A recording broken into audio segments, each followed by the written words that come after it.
Why isn't Joe Biden doing better, given how horrible the circumstances are for President Trump?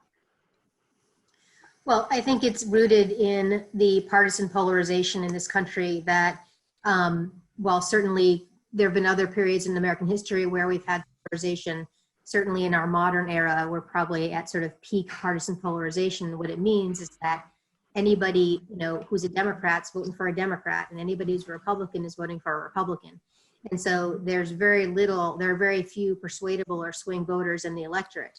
And that means that these numbers move very much. They're going to stay within a certain range. And in fact, if anything, what matters more is turnout, who's enthusiastic about turning out to vote.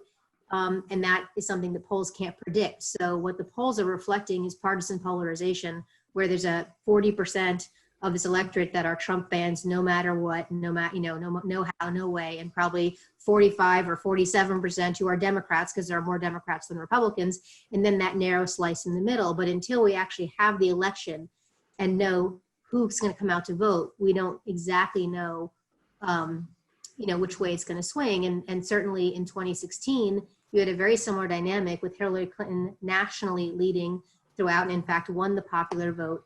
But the turnout patterns, there were some problems with the polls too, but there were some turnout patterns that were not anticipated in 2016, especially the increase of the white blue collar vote and the magnitude of the shift of white blue collar voters to Hillary Clinton that determined the outcome in Trump's favor, at least in winning the Electoral College.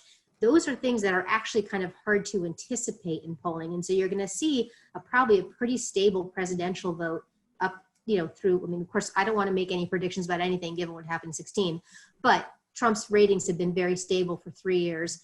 The congressional vote has been very stable for 3 years. And the presidential vote's been pretty stable since we've been doing a head-to-head matchup. And it wouldn't surprise me if it stays stable until November.